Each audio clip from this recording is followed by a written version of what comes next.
কোহিনুর এয়ারওয়েজের 3 সুন্দরী বিমানবালা গীতা, জ্যাসমিন এবং দিব্যা বেতন ঠিকমতো না পাওয়ার কারণে তারা জড়িয়ে পড়ে স্বর্ণ পাচারের কাজে। এর ফলে তারা প্রচুর টাকা পায় ঠিকই, কিন্তু ফেঁসে যায় একটি ট্র্যাপে। আর এর থেকে বাঁচতে দিব্যা পুলিশ অফিসার জয়বীরকে তার প্রেমের ফাঁদে ফেলার চেষ্টা করলেও ব্যর্থ হয়। এখন তারা এই বিপদ থেকে বাঁচতে আরও কি করে এবং কিভাবে এই ট্র্যাপ থেকে বেরিয়ে আসে সেটাই দেখব আজকের গল্পে, যার নাম ক্রু। তাহলে চলুন আর দেরি না করে এই মুভির কিছু দৃশ্য দেখে মূল গল্পে যাওয়া যাক।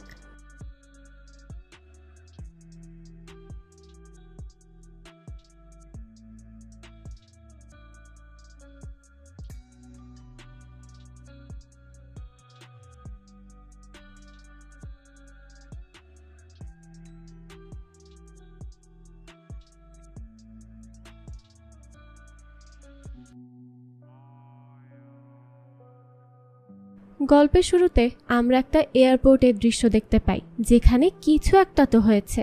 দেখা যায় একজন পুলিশ ম্যাম আসে আর সে গিয়ে প্লেনের ক্রুদেরকে চেক করতে বলে।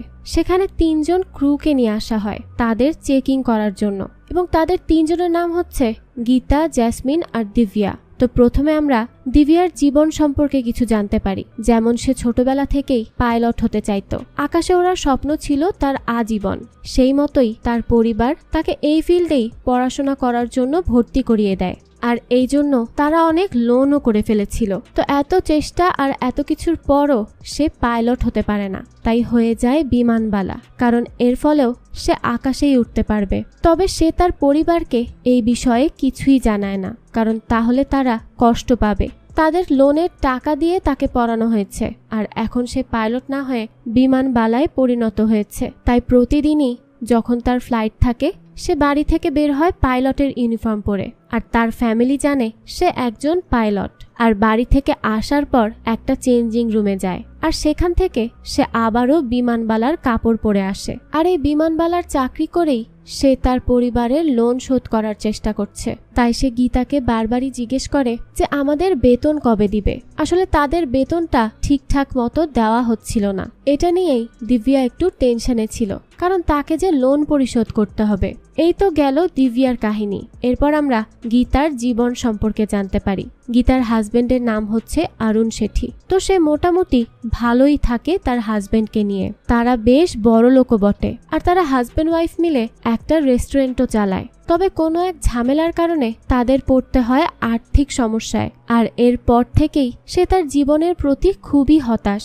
সে কি করবে কিছুই বুঝে উঠতে পারে না। তখনই সে এই বিমানবালার চাকরিতে যোগদান করে। তারপর এখানে জ্যাসমিন তার জীবন সম্পর্কে আমাদের কিছু বলে। যেমন সে অনেক ছোট থাকতেই তার মা বাবার ছাড়াছাড়ি হয়ে যায়। তখন থেকেই সে তার নানুর বাড়ি থাকে। তার নানু সবসময় এইটা ভেবে চিন্তা করত যে তারা মারা যাওয়ার পর তাকে কে দেখবে, এই জেসমিনের কি হবে তখন। কিন্তু জ্যাসমিনকে তারা যতটা বেচারি ভাবত, সে কিন্তু মোটেও তা ছিল না। সে ছিল প্রচুর চালাক একজন মেয়ে।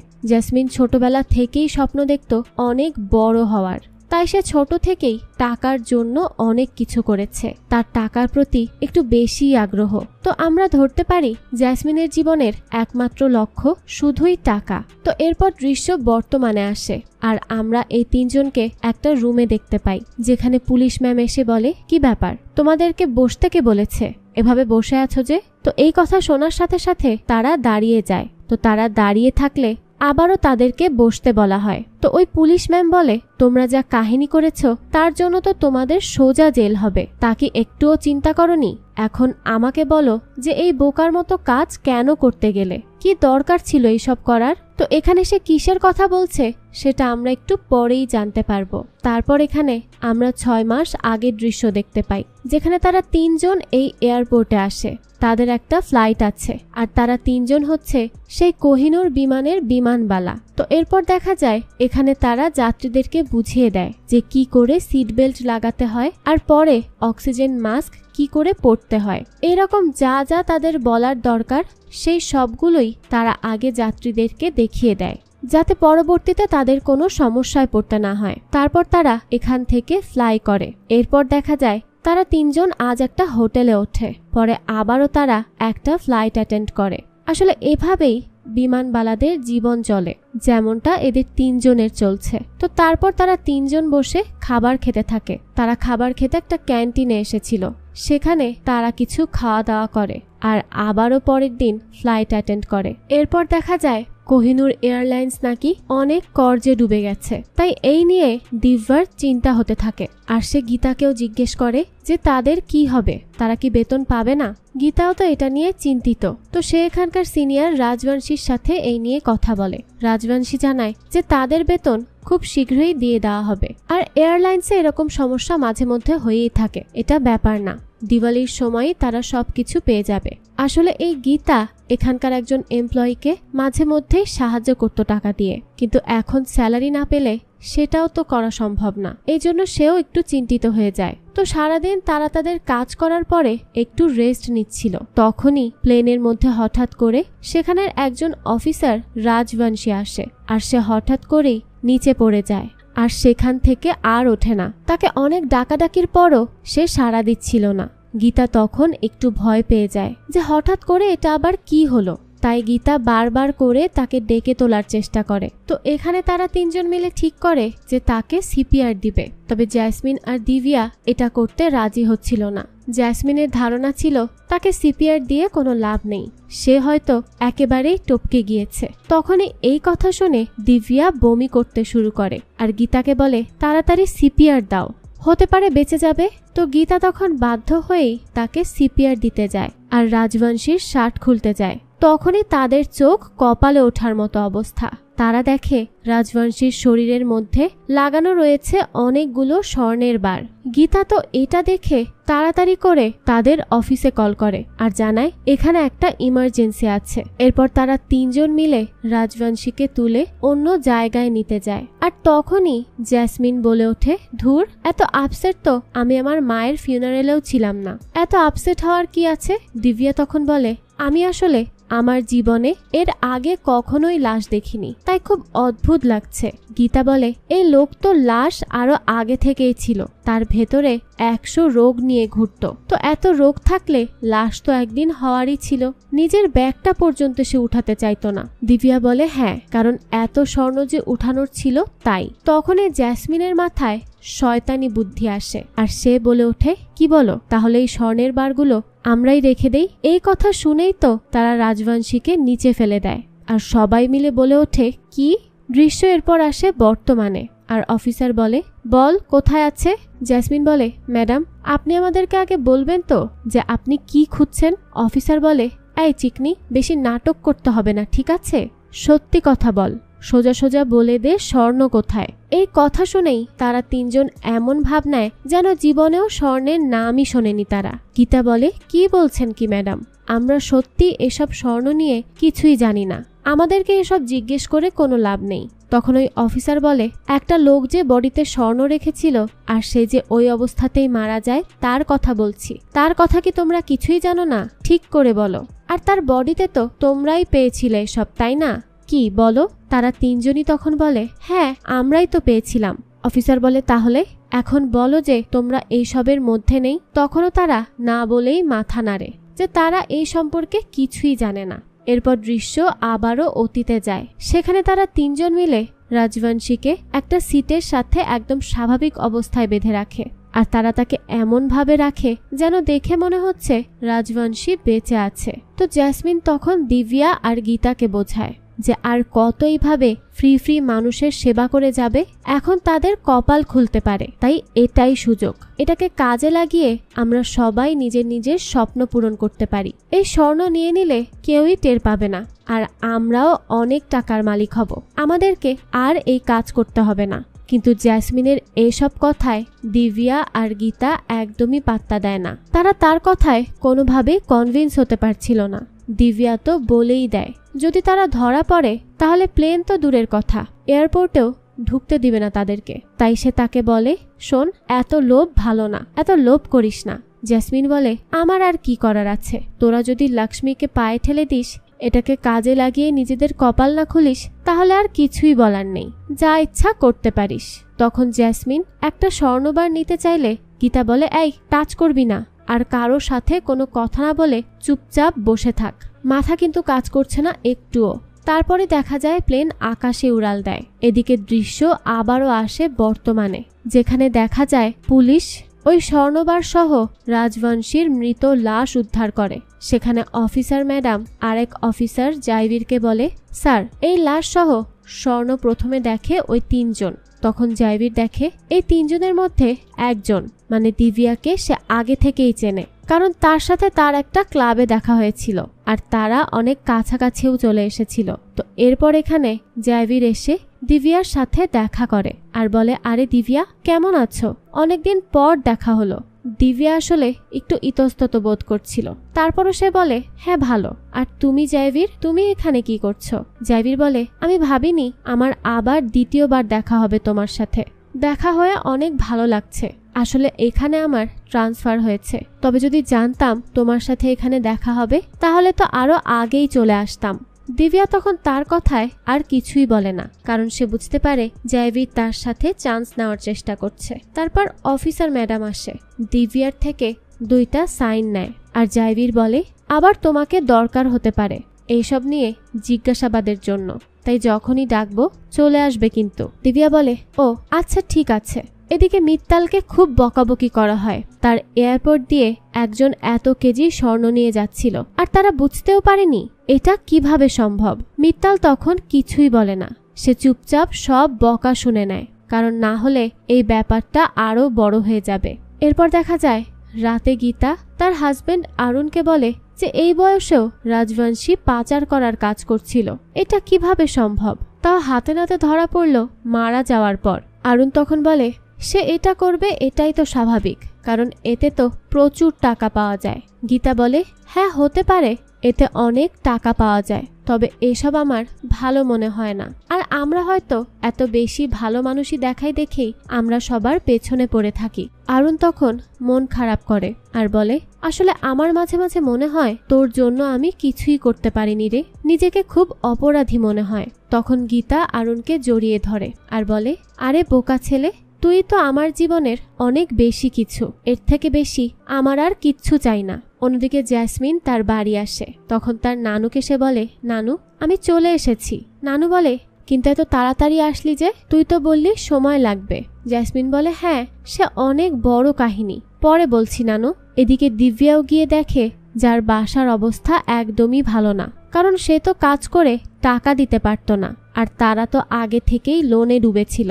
অন্যদিকে জেসমিনের নানু জেসমিনকে একটা স্বর্ণের রিং দেয় আর জেসমিন সেটা নিজের কাছে না রেখে সেটাকে বিক্রি করে দেয়, আর বিক্রি করে যে টাকাটা পায় তা নিয়েই চলে আসে। তার আসলে যে করেই হোক টাকার প্রয়োজন। তো তারপর আমরা গীতাকে দেখি, সে কাঁচা বাজারে ছিল, তো এরপর সে কিছু ডলার এক্সচেঞ্জ করে নেয়। এদিকে দিব্যা খবরের কাগজে দেখে তারা যে এয়ারলাইন্সে জব করে, অর্থাৎ কোহিনুর এয়ারলাইন্স কোম্পানি দেউলিয়া হয়ে যাচ্ছে। দিব্যার তো এটা শুনে মাথায় হাত, তার মানে তাদের কপালে 2 পয়সাও আর নেই। তো এরপর এই বিষয়টি গীতা মিত্তালকে জিজ্ঞেস করে, তো সে প্রথমে না বললেও পরে সে স্বীকার করে যে হ্যাঁ তাদের এয়ারলাইন্স আসলেই দেউলিয়া হয়ে গেছে। তো এরপর গীতা আর দিব্যা মিলে কিছু জিনিস ভরে আর বলে, এই সব আমরা এখন সিগন্যালে বিক্রি করব, কারণ আমাদের যা অবস্থা এটা ছাড়া আর কোনো উপায়ই নেই। তারপর সেখানে জেসমিন আসে আর বলে, কি ব্যাপার, এই গীতার আবার কি হলো? দিব্যা বলে, মনে হচ্ছে বড় সড়ো বোম ফুটছে, পাগলের মতো টাকাই করে যাচ্ছে। তারপর জেসমিন তার কাছে যায় আর তাকে শান্ত করে। তখন গীতা কান্না করতে করতে বসে পড়ে, কারণ তার মাথা এখন আর একদমই কাজ করছে না। সে কি করবে, কিভাবে সংসার চালাবে কিছুই বুঝে উঠতে পারছিল না। এরপর তারা 3 জন বসে বসে নিজেদের জীবনের অপূর্ণতা নিয়ে কথা বলে। তখন জেসমিন বলে, এখন ভেবে দেখ, যদি আমরা সেদিন রাজবংশীর স্বর্ণগুলো নিয়ে নিতাম তাহলে আজ আমাদের এই দিন দেখতেই হতো না। আমরা অনেক ভালোভাবে ওই স্বর্ণ বিক্রি করে আমাদের জীবন কাটিয়ে দিতে পারতাম। দিব্যা বলে, হ্যাঁ রে, সেদিন আসলে আমাদের মাথাই খারাপ ছিল, তোর কথা শোনাটাই উচিত হতো আমাদের। বেশি ভালো মানুষের আজকাল ভাত নেই, আর সেটাই হচ্ছে আমাদের সাথে। বেশি ভালো দেখাতে গিয়েছিলাম আর এখন নিজেরাই ভুগছি। জেসমিন তখন দেখে তার কাছে রাজবংশীর মোবাইলটা আছে, সে তখন এটাকে নিজের কাছেই রেখে দিয়েছিল। আর এখন জেসমিন চেক করে বলে, তোমরা জানো এই রাজবংশী না কোনো একটা নির্দিষ্ট নাম্বারে একাধারে কল করে গিয়েছে। তারপর গীতা মোবাইল নিয়ে বলে, দাও তো আমাকে, আমি দেখছি এই রাজবংশী কার সাথে কথা বলতো। এরপর গীতা সেই নাম্বারে কল করে, আর কল রিসিভ করে একটা মহিলা। তখন গীতা বলে, এই আমি বলছি আমি। তবে দেখা যায় যেই মহিলা কল রিসিভ করে সে হচ্ছে মিত্তালের স্ত্রী, আর এই কাজের পেছনে মিত্তালের খুব বড় ভূমিকা আছে। তো গীতারা তো মিত্তালের কথা শুনে একদমই শকড। দৃশ্য চলে যায় আবারও অফিসারের কাছে। সেখানে পুলিশ অফিসার ম্যাডাম জিজ্ঞেস করে, এই হচ্ছে মিত্তাল, যে এই গ্যাংয়ের সাথে জড়িত, চিনো তাকে? জেসমিন বলে, হ্যাঁ উনি তো আমাদের HR। অফিসার বলে, শুধু কি তোদের HR এর সাথে জড়িত, নাকি তোরাও তার গ্যাংয়েরই লোক? তখন জেসমিন বলে, আরে না ম্যাডাম, স্যার তো খুব ভালো মানুষ, উনি এর সাথে কেন থাকবেন, আর আমরাই বা কেন থাকব? অফিসার বলে, হ্যাঁ তোর মতো ভালো, তাই না? আমাকে বলতে আসার দরকার নেই কে ভালো কে খারাপ, আমি আমার কথায় চলি, তাই আমাকে বোঝাতে হবে না। তারপর আমরা আবারও 3 মাস আগের দৃশ্য দেখতে পাই, যেখানে জেসমিন দিব্যা আর গীতা ওই মোবাইল দিয়ে ব্ল্যাকমেইল করে আর বলে, যদি আমাদের সাথে হাত না মেলাও তাহলে আমরা কিন্তু তোমার কি অবস্থা করব সেটা তুমি বুঝতেও পারছো না। মিত্তাল বলে, আরে এইসব মহিলাদের কাজ না, এইসবে পড়তে যেও না তোমরা, উল্টো কিন্তু বিপদে পড়বে। কিন্তু দিব্যা তো চেপে ধরে তাকে আর বলে, হয় আমাদের সাথে হাত মেলাও, নাহলে সবকিছু থেকে হাত ধুয়ে বসে থাকো। তারপর আর না পারতে মিত্তাল তাদেরকে ঠিকানা দেয় তার সাথে দেখা করতে আসার জন্য, কারণ তাদেরকে এখন সে রাজবংশীর কাজ দিবে। তো সেই ঠিকানা অনুযায়ী তারা সবাই চলে আসে মিত্তালের কাজ করার অফিসে। এখানে আসার পর এই মিত্তাল একটা লকার থেকে কিছু স্বর্ণের বার বের করে। মিত্তাল তাদের কিছু স্বর্ণ দেয় প্রথমে আর বলে, দেখো প্রথম তাই কম দিচ্ছি, কারণ অনেক আছে তারা এসব নিয়ে পালিয়ে যেতে চায়। তো তোমরা আবার এরকম কিছু করতে যেও না কিন্তু, কারণ তোমাদের সব ইনফরমেশন আমার কাছে আছে, তাই উল্টোপাল্টা কিছু করলে তোমাদের কিন্তু খবর করে ছাড়বো। আর হ্যাঁ, দয়া করে ধরা পড়ে যেও না, সাবধানে কাজটা শেষ করো। এরপর তারা 3 জন এটা ভাবে যে কি করে এগুলোকে দেশের বাইরে নিয়ে যাবে, কারণ এমনি এমনি নিলে তো হবে না, ধরা তারা পড়বেই।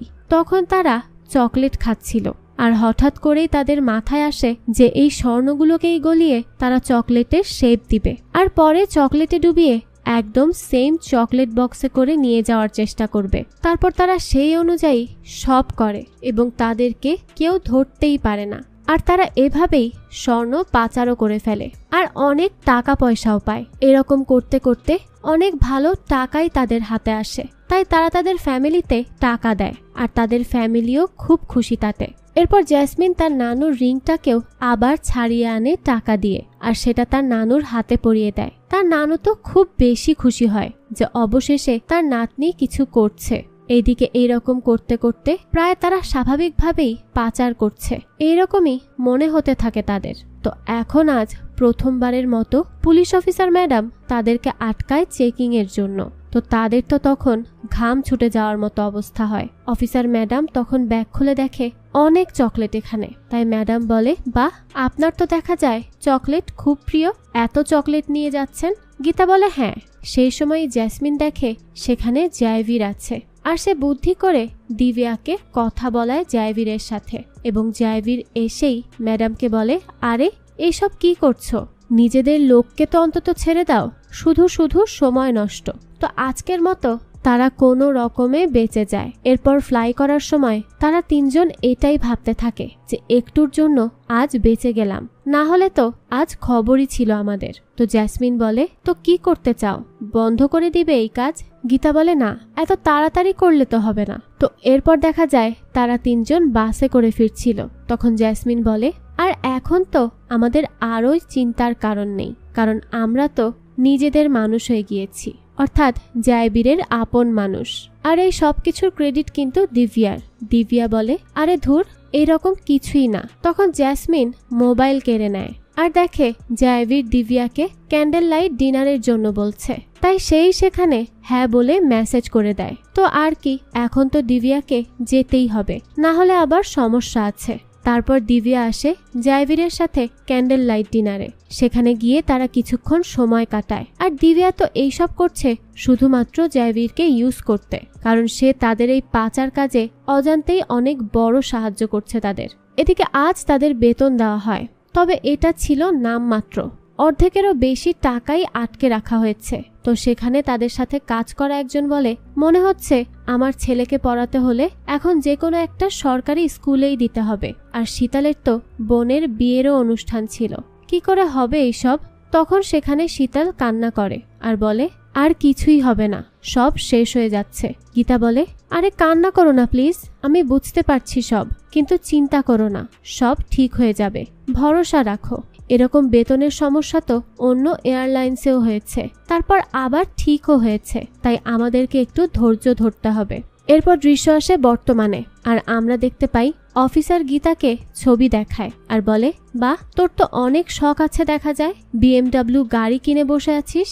গীতা বলে, না, আসলে এইসব মিথ্যা, আর সোশ্যাল মিডিয়া মানেই তো মানুষকে দেখানো শুধুমাত্র। তখন অফিসার আর একটা ছবি দেখায় আর বলে, আচ্ছা তাহলে এটাও মিথ্যা। এরপর দৃশ্য চলে যায় 2 দিন আগে, যেখানে তারা দামি দামি জিনিস খাচ্ছিল। দিব্যা বলে, ওই বেচারি ক্রুদের হাতে বিষ খাওয়ারও টাকা নেই, আর আমরা এখানে 56 ভোগ খাবো।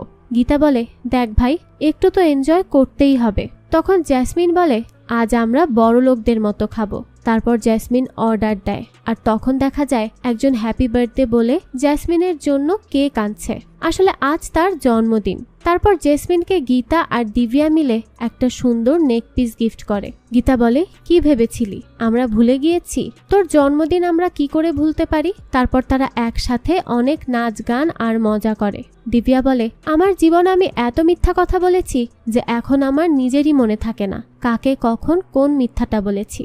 জীবনের সবটাই মিথ্যা, ঘরে হোক বা বাইরে। তো এরপর তারা আরো নাচ গান করে আর একটা বিরাট মদের বোতল নিয়ে বাইরে আসে। তখনই তাদের সাথে ধাক্কা লাগে তাদের সাথেই কাজ করা একজনের, আর অবশ্যই তার খটকা লাগে এদেরকে দেখে, কারণ তাদেরকে তো বেতনই দেওয়া হয় না। তাহলে এরা এইসব করছে কি করে? এদিকে আমরা অফিসারকে দেখি, তার কাছে কেউ একজন কল করে অভিযোগ দেয় কোহিনূর এয়ারলাইন্সের বিরুদ্ধে। অন্যদিকে জাইবিরকে এসে এই বিষয়ে সে জানালে জাইবির বলে, যাও চেক করে তাদেরকে নিয়ে আসো। তো তারপর মহিলা পুলিশ যায় আর গিয়ে 3 জনের নাম ধরে ডাকে, কারণ যে অভিযোগ করে সে জেসমিন, দিব্যা আর গীতার নামই নেয়। তো তাদেরকে এরপর পুলিশ স্টেশনে নিয়ে আসা হয় জিজ্ঞাসাবাদের জন্য। তো জাইবির আবারও বলে যে আমি এই 3 জনের মধ্যে একজনকে জানি, আর দিব্যা এরকম কাজ করার মেয়েই না।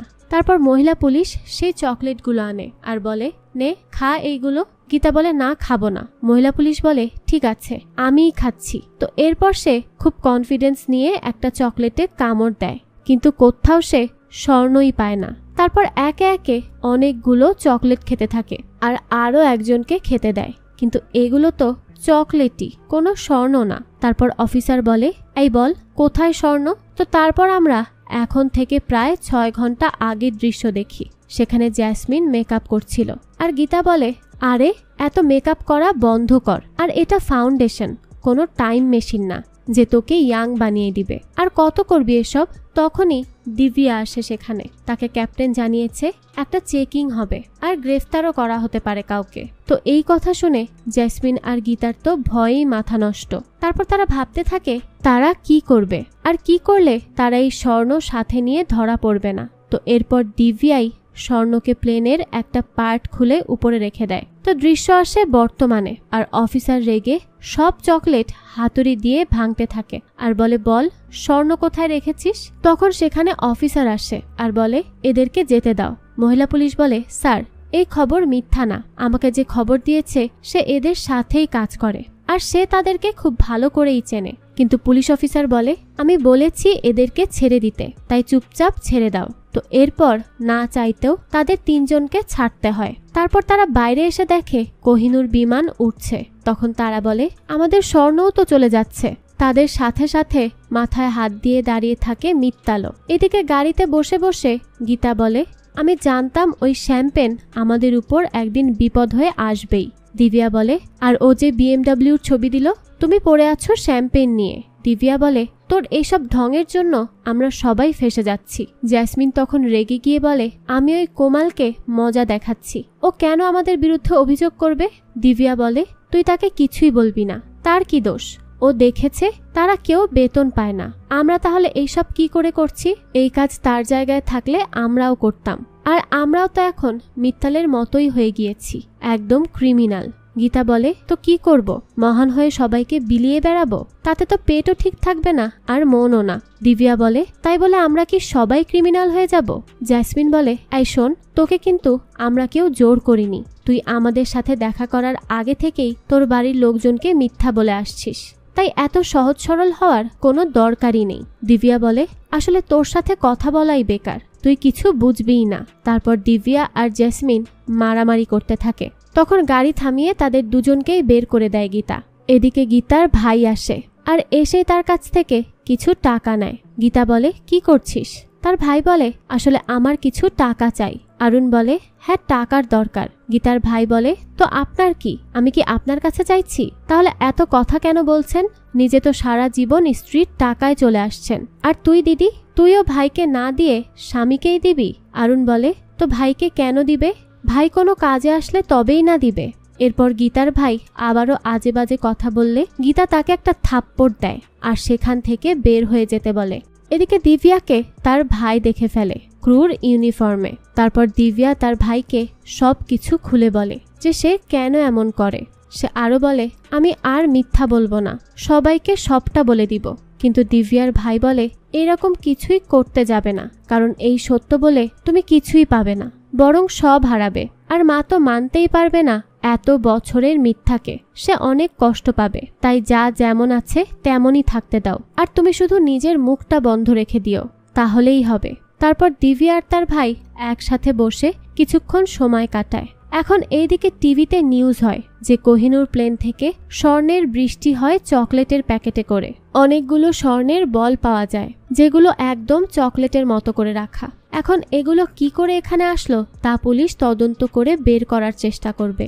এই নিউজটা জয়বীর দেখে আর এখন তো বেচারার মনটাই ভেঙে যায়, কারণ মহিলা পুলিশ তো আগেই বলেছিল এরা চকলেটের প্যাকেটে করে স্বর্ণ পাচার করছে, কিন্তু এখন আর কিছুই করার নেই, তাদের বিরুদ্ধে কোনো প্রমাণও নেই। এদিকে দিব্যা জয়বীরের সাথে দেখা করে আর বলে একটু কথা বলতে চায় সে, কিন্তু জয়বীর তাকে সোজা মানা করে দেয় আর বলে সে যেন তার সাথে দেখা করার আর কোনো চেষ্টাও না করে। তার এই কথায় দিব্যা অনেকটাই হার্ট হয়, কিন্তু কিছুই তো করার নেই। এদিকে জেসমিন হঠাৎ করেই দেখে তার নানু মারা গিয়েছে। জেসমিনের তো একদম যেন পায়ের নিচ থেকে মাটিই সরে যায়, কারণ সে ছিল তার শেষ ভরসার জায়গা, সারাদিনের ক্লান্তির পর একমাত্র স্নেহের স্থান। আজ তার থেকে সেটাও হারিয়ে যায়। এদিকে চারদিকে জনগণ মিছিলে নামে এই কোহিনূর এয়ারলাইন্সের বিরুদ্ধে, তাই সেখানে জেসমিন, দিব্যা আর গীতাও আসে। তো কমলকে দেখে দিব্যা পানি দিতে চায়, কারণ সে কান্না করছিল। তবে কোমল বলে, আর এইসব কেয়ার দেখাতে হবে না, আমি গীতাদি আপনার থেকে এইসব আশা করিনি। আমার ছেলেটাকে স্কুল থেকে পর্যন্ত বের করে দিয়েছে, আমি আপনাদেরকে আমার বন্ধু ভাবতাম, আর আপনারাই এইসব করে গেলেন। তখন জেসমিন বলে, বেশি ভাব নিও না, বন্ধু ভাবলে পুলিশের কাছে নালিশ করে না কেউ। তখন কোমল বলে, দেখো জেসমিন, আমি তোমাকে পছন্দ করি না এটা ঠিক, কিন্তু আমি তোমাদের সম্পর্কে কাউকে কিছু বলিনি, আর পুলিশকে তো প্রশ্নই আসে না। এদিকে তারপর ফেরার সময় জেসমিন বলে, আমার এটা ভেবেই খারাপ লাগছে আমি এইসবের জন্য কোমলকে দোষী ভাবছিলাম। দিব্যা বলে, কিন্তু কথা হচ্ছে কোমল না করলে আর কে এটা করলো? মানে কেউ তো হবে যে আমাদের সম্পর্কে জানে। জেসমিন বলে, হ্যাঁ, আর সে খুব ভালো করেই জানে। গীতা বলে, এখন যদি এই মামলা ঘুরে ফিরে আমাদের উপরই এসে পড়ে তখন কি হবে? তো এরপর তারা ভাবতে ভাবতে বের করেই ফেলে যে আসলে এটা মিত্তালের স্ত্রী করেছে। তাই তারা তিনজন চলে আসে মিত্তালের স্ত্রীর কাছে আর তাকে ধরে বলে, এই আমরা তোর কি ক্ষতি করেছি? আচ্ছা আমাদেরকে বাদ দে, তুই তোর নিজের হাজবেন্ডকে কেন ধরাতে চাইলি? তখন মিত্তালের স্ত্রী বলে, আরে এই শয়তানের জন্য আমি এত কিছু করি, কিন্তু সে আমাকে সব সময় ধোঁকা দেয়, তাই আমি ভাবলাম কিছুদিন জেলে থাকলে শিক্ষা হয়ে যাবে, তাই এই কাজ করেছি। তারপর জেসমিন বলে, তোর এইসব করার চক্করে তো আমরাও জেলে যেতে পারতাম, তখন কি হতো? তারপর এখানে মিত্তালের স্ত্রী বলে, আসলে এই সব কিছুর পেছনে আছে বিজয়, আর মিত্তাল তো তার শুধু গোলাম হয়ে নাচে, এর বেশি ক্ষমতা তার কাছে নেই। এরপর আমরা বিজয়কে দেখতে পাই, সে অনেক মেয়েদের সাথে এনজয় করে বেড়ায় আর অবৈধ টাকা ইনকাম করে বেড়ায়। তো গীতা বলে, এখন আমরা কি করব? আমরা ডুবলে তো আমাদের কেউ থাকবে না বাঁচানোর মতো। তো মিত্তালের স্ত্রী বলে, হ্যাঁ, ওই বিজয় তার মেয়ের বিয়ে দিচ্ছে আমাদের এখানে টাকা মেরে। এদিকে দেখা যায় সকালবেলা দিব্যা দৌড়াতে বের হয়, আর সে দৌড়াতে দৌড়াতে তার জীবনের করা ভুলগুলোকে নিয়ে ভাবে, আর কোমালের চোখের পানি নিয়েও চিন্তা করে, কারণ কোমালের বেতনের অভাবে আজ তার বাচ্চাটা পড়াশোনা করতে পারছে না। আর এই সব কিছুর জন্য দিব্যা কোথাও না কোথাও নিজেদেরকেই দায়ী করে। তারপর দিব্যা ভাবে অনেক হয়েছে, এখন যা যা এলোমেলো হয়েছে সেই সব কিছু আবারও তারাই ঠিক করবে, আর বিজয়কে আসল শিক্ষা দিয়েই ছাড়বে, আর তাদের প্রাপ্য বেতনও তাদেরকে ফিরিয়ে দিবে। এরপর দেখা যায় তারা তিনজন মিলে একটা মিটিংয়ে বসে। সেখানে দিব্যা বলে, আমাদেরকে যে করেই হোক তার থেকে আমাদের যা প্রাপ্য টাকা আছে সেইগুলো ফিরিয়ে আনতে হবে, কারণ দেখতে গেলে আমরা এইগুলো তাদের হাত পর্যন্ত দিয়ে এসেছি। তখন জেসমিন বলে, তুই কি মজা করছিস? তুই জানিস ওই লোক কত বড় মাপের একজন? আমরা তার সামনে তেলাপোকার মতো। দিব্যা বলে, আমি সব জানি, কিন্তু এখানে আমাদের রিস্ক নিয়েই কাজটা করতে হবে। অনেক হয়েছে, এখন আমাদের সাথে সাথে বাকিদের ব্যাপারেও একটু ভাবা উচিত। তাদের চোখের পানির কারণ কোথাও না কোথাও গিয়ে আমরাই হচ্ছি। একবার তোরা ভালো করে ভেবে দেখ। আর আমাদেরকে ইউজ করে ওই মিত্তাল তার মালিকের কাজ খুব সহজেই করিয়ে নিয়েছে। এখন আমাদের উচিত তাদেরকে আমাদের শক্তি দেখিয়ে দেওয়া। এখানে আমাদের বাচ্চারা স্কুলে যেতে পারছে না, কিন্তু এই শয়তান বিদেশে বসে তার মেয়ের ধুমধাম করে বিয়ে দিচ্ছে, তাও আমাদেরই টাকায়। আর একবার ভাব, এটা তো আমরাই তাদের কাছে দিয়েছি, তাই আমরাই ফিরিয়ে আনবো। কিন্তু জেসমিন কিছুতেই কনভিন্স হয় না। সে গীতাকে বলে, তুই বোঝা দিব্যাকে, ও যা বলছে তা কখনো সম্ভব না, আর এসব খুবই বিপজ্জনক। সে সব কিছু নিয়ে অনেক দূর পর্যন্ত চিন্তা করছে, আর যার কথা বলছে সে এখান থেকে অনেক দূরে থাকে। আমরা তার নাগাল কিছুতেই পাবো না। গীতা বলে, কিন্তু চেষ্টা তো করে দেখতেই পারি, বল। জেসমিন তখন বলে, গীতা তুইও ওর কথায় নাচছিস? গীতা বলে, হ্যাঁ, সারা জীবন অন্যের জন্য করেছি, এখন আমার পালা। আমি আর কারো জন্য না হলেও নিজের শান্তির জন্য অবশ্যই করব এই কাজ। ওই যে তুই সবসময় বলিস না যে নিজেরটা নিজে বুঝে নাও, তাই আজ আমি বলছি, নিজেরটা নিজে বুঝে নেয়ার সময় এসে গেছে। এরপর সে দিব্যাকে বলে, দিব্যা, আমি আছি তোর সাথে এই প্ল্যানে, তুই একদম চিন্তা করিস না। জেসমিন তো তখন রেগে যায় আর বলে, ওকে, আমি এই কাজে তোদের সাথে নেই, তোরা যা ইচ্ছা কর, আমি চলে যাচ্ছি। গীতা বলে, হ্যাঁ হ্যাঁ যা, এটাই তো পারিস। তারপর জেসমিন সেখান থেকে বাইরে আসে, আর এসে সে তার নানুর রিংটা দেখে আর অনেক কিছু ভাবে। এরপরে সে বুঝতে পারে তার উচিত এই কাজে তাদের সাথে থাকা। অনেক তো হয়েছে পালিয়ে পালিয়ে বাঁচা, আজ একটু সামনাসামনি বেঁচে দেখার পালা। তারপর জেসমিন আবারও ফিরে আসে তাদের কাছে আর বলে, আমি আছি এই কাজে তোদের সাথে, আর এমনিতেও তোরা আমাকে ছাড়া কিছুই করতে পারবি না, আমি জানি, তাই চলেই আসলাম। তারপর গীতা বলে, বাহ, এত তাড়াতাড়ি সব মুড চেঞ্জ হয়ে গেল। জেসমিন বলে, হ্যাঁ, ভাবলাম এত বছর জীবনে তো শুধু নিজের জন্যই মরলাম, এখন একটু না হয় অন্যের জন্যও মরে দেখি, তাই এই রিস্ক নিতে আমি রাজি আছি। দিব্যা বলে, কিন্তু আমরা জানবো কি করে যে ওই বিজয় কোথায় থাকে? জেসমিন বলে, কুকুর সবসময় জানে তার মালিক কোথায় থাকে। এখানে কুকুর বলতে তারা মিত্তালকে বুঝিয়েছে। তো পরের দিন তারা মিত্তালকে ফলো করতে করতে চলে আসে বিজয় পর্যন্ত। তারা দূর থেকে দেখে মিত্তাল বিজয়ের সাথে বাইরে আসছে। এরপর তারা চলে আসে বিজয়ের প্যালেসে, যেখানে তার মেয়ের বিয়ে হবে। তো গীতা বলে, এখানেই সেই বিয়েটা হবে। জেসমিন বলে, আর নিচে সবাই বিয়ে নিয়ে ব্যস্ত থাকবে, তখন আমাদের সুযোগ বুঝে উপরে গিয়ে বিজয়ের ব্যাগ থেকে সব নিয়ে নিতে হবে। দিব্যা বলে, এত সহজ নাকি? তারা কত পাহারা দিয়ে রেখেছে জানো? এরপর তারা আবারও বসে চিন্তা করে যে তারা আসলে কি করবে। তারপর গীতা বলে, এরা স্টাফদেরকে এত খেয়াল করবে না, তাই আমাদেরকে যে করেই হোক এখানে একজন স্টাফের জব নিতে হবে। জেসমিন বলে, কি স্টাফের জব? কিন্তু এখানে আমাদেরকে কে জব দিবে? আমরা কি করে এই জব পাবো? তারপর গীতা কিছু একটা ভাবে। এরপর গীতা আসে একজন লোকের সাথে দেখা করতে, আর লোকটা ছিল এই হোটেলের HR। তো তাকে পটিয়ে পাটিয়ে গীতা সহ বাকি দুইজনের সেখানে জব হয়ে যায়। আর এরপর দিব্যা বলে, এখন সমস্যা হচ্ছে একটাই, এখানে প্রচুর পরিমাণে ক্যামেরা আছে, তাই আমাদেরকে যা করার খুব সাবধানে করতে হবে। এরপর গীতারা একটা রুমে আসে, আর সেখানে আরো কিছু ইনফরমেশন জানতে পারে যে ভিআইপিদের রুমে যাওয়ার অ্যাক্সেস স্টাফদের মধ্যে থাকে না, মাত্র কয়েকজনের মধ্যেই থাকে। এদিকে রাতের বেলা গীতা এইসব দেখে খুব রাগারাগি করে জ্যাসমিন আর দিব্যার সাথে, কারণ তাদের দেশের টাকা মেরে এখানে পানির মতো তারা টাকা উড়িয়ে বিলাসিতা করছে, আর যে সুইট রুমের পাসওয়ার্ড দরকার সেটা প্রতিদিন বদলায়, আর এটা পাওয়াটাও প্রায় অসম্ভব। তাই তারা কি করবে কিচ্ছু বুঝতে পারছিল না। এরপর তারা তিনজন আসে মিত্তালের সাথে দেখা করতে। মিত্তাল বলে, আচ্ছা তো তোমরা চাও আমি তোমাদেরকে সাহায্য করি? তোমরা এখানে বিজয় স্যারকে খুঁজতে এসেছো আর চাও আমি তার জন্য তোমাদের সাথে থাকি? তারা বলে হ্যাঁ। মিত্তাল তখন হাসে আর বলে, আমি কি পাগল আমি তোমাদের সাহায্য করব? তারপর জ্যাসমিন বলে, দেখুন মিত্তালজি, সব টাকা তো বিজয় নিয়েই পালাচ্ছে। এতদিনের বিশ্বাস, এতদিনের কাজ করার ফল আপনি কি পেলেন? বেশিরভাগটা তো সেই ভোগ করছে। তারপর গীতা বলে, আমাদের মনে হয় এর জন্য মিত্তালজির কিছু পার্সেন্টেজ পাওয়া উচিত। এরপর এইসব কথা বলে বলে তারা মিত্তালকে রাজি করিয়ে ফেলে যে মিত্তাল যদি তাদের সাহায্য করে তাহলে এর বিনিময়ে তারা এই টাকার থেকে তাকেও কিছু পার্সেন্টেজ দিবে। মিত্তাল তো এতে মহা খুশি, তাই সে আর কিচ্ছু বলে না তাদের। এরপর আমরা রাতের বেলা দেখতে পাই রাতে বিয়ের পার্টি শুরু হয়। সেখানে সবাই নাচ গান করছিল। বিজয়া তখন বেশ বিজি ছিল সেই সব করতেই। তো এই সুযোগেই তারা তিনজন মিত্তালের সাহায্যে চলে আসে সুইট রুমে।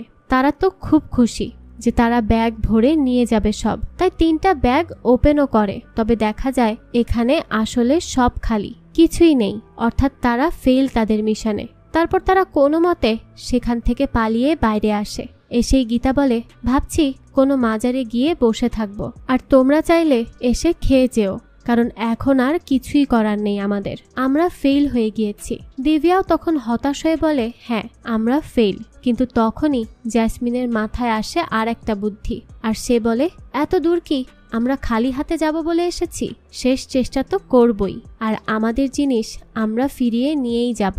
বিজয় সামনের ফ্লাইটে যাচ্ছে, আর এই হচ্ছে সেই ফ্লাইটের ক্রু। তারপর এই ক্রুদেরকে আটকে রেখে তারা সেই ক্রু সেজে চলে যায় বিমানে, আর সেখানে তারা সার্ভিস দিতে লেগে পড়ে। কেউ বুঝতেও পারে না যে তারা এই জায়গার কেউ না। এদিকে জ্যাসমিনকে বিজয়ের মেয়ে অনেক খাটনি খাটায়, কিন্তু তাও সে কিছুই বলে না, সব কিছু চুপচাপ সহ্য করে নেয়। এদিকে তারা খুঁজতে খুঁজতে পেয়েই যায় আসল স্বর্ণের ব্যাগ। সেখানে তারা যেগুলো পাচার করেছিল সেগুলোও পেয়ে যায়। তবে তখন এখানে বিজয়ের মেয়ে চলে আসে আর তাদেরকে দেখে তার বাবাকে ডাকতে যায়। তবে জ্যাসমিন আর গীতা তাকে ধরে ফেলে, আর সেখানেই তাকে বেঁধে রেখে স্বর্ণগুলোকে দেখতে থাকে। এরপর দেখা যায় বিজয়ের মেয়ে নিচে পড়ে কলে বলে, এখানে কয়েকজন এসেছে, সবকিছু নিয়ে চলে যাবে। কিন্তু আসলে তার সাথে কথা বলছিল দিব্যা। তারপর দিব্যা বলে, আমি পারবো না প্লেন ল্যান্ড করাতে। এরপর গীতা আর জ্যাসমিন অনেক বোঝানোর পর দিব্যা সাহস করে বসে প্লেন ল্যান্ড করানোর জন্য। তারপর গীতা আর জ্যাসমিন বলে, আজকে তাহলে আমরা এই স্বর্ণের চক্করে পড়ে মারাই যাব। কিন্তু অনেক কষ্ট, অনেক রিস্ক নিয়ে দিব্যা সত্যি সত্যি আজ একজন পাইলট হয়ে প্লেন ল্যান্ড করতে সক্ষম হয়। আর পরে বিজয় আর তার মেয়েকে বেঁধে রেখেই সেখান থেকে 3টা ব্যাগ নিয়ে তারা তিনজন চলে যায় খুশি মনে। এরপর তারা তিনজন চলে গেলে সেখানে পুলিশ পৌঁছায় আর এই বাবা মেয়েকে ধরে ফেলে, কারণ এখানে তারা আরো 1 ব্যাগ স্বর্ণ পায়। তারপর এদেরকে জেলে নিয়ে যাওয়া হয়। আর এরপর দেখা যায় দিব্যার কাছে সব ভুল বুঝাবুঝি শেষ করে জায়বীর আবারও ফিরে আসে। আর পরে জায়বীর তাদেরকে গাড়িতে করে নিয়ে রওনা দেয়। সেখানে তাকে গীতা বলে, এখন যাই খরচ করো একটু অল্প করে খরচ করবে, বুঝেছো? জ্যাসমিন বলে, হ্যাঁ বুঝেছি, কিন্তু তুমিও এখান থেকে কিছু হলেও খরচ করে নিও। আর কত হিসেব করে চলবে বলো? তারপর তারা খুব হাসে। অনেকদিন পর তারা একটু স্বস্তি ফিরে পেয়েছে। আর তার সাথে দিব্যারও মিল হয়ে যায় জায়বীরের সাথে, আর সেও এখন তার জন্য ফিল করতে পারে। অর্থাৎ এখন সে জায়বীরকে আর কাজের জন্য শুধু ইউজ করছে না, সে এখন তাকে সত্যি সত্যি পছন্দ করে। তো এরপর দেখা যায় পথে যেতে যেতে তারা অনেক মজা করে। এরপর দেখা যায় তারা যার যতটা প্রয়োজন ছিল তাদেরকে সব দিয়ে দেয়। আর এটা করতে পেরে তারা তিনজনও আজ খুব খুশি ছিল। তাদের যা যা প্রাপ্য ছিল তা তারা নিজেদের প্রাণ ঝুঁকিতে ফেলে হলেও ফিরিয়ে নিয়ে এসেছে। এতেই তারা অনেক সন্তুষ্ট। আর এই দৃশ্যের মাধ্যমেই এই গল্পটাও এখানে শেষ হয়ে যায়। তো এর মাধ্যমে আমরা এটাই বুঝি যে কখনো লোভ করতে নেই। সৎ পথে চললে কয়দিন একটু কষ্ট হবে ঠিকই, কিন্তু ভবিষ্যৎ উজ্জ্বল হবে। আর নিজের বিবেকের কাছেও কখনোই ছোট হতে হবে না। যাই হোক, তো এই 3 বিমানবালার গল্প আপনাদের কাছে কেমন লেগেছে সেটা অবশ্যই আমাদেরকে কমেন্ট করে জানাবেন। যদি এতটুকুও ভালো লেগে থাকে তাহলে একটি লাইক দিয়ে যাবেন, কারণ আপনাদের একটা লাইক আমাকে অনেক বেশি মোটিভেট করে। আর হ্যাঁ, আমাদের চ্যানেলে কিন্তু প্রতিনিয়তই নতুন নতুন ভিডিও আপলোড করা হয়। সেই সব ভিডিওর আপডেট পেতে আমাদের চ্যানেলটিকে সাবস্ক্রাইব করে বেল আইকনে অল দিয়ে রাখতে কিন্তু ভুলবেন না। আজকে তাহলে এই পর্যন্তই, আবারও হাজির হব নতুন কোনো ভিডিও নিয়ে। সেই পর্যন্ত আমাদের সাথেই থাকবেন। ধন্যবাদ।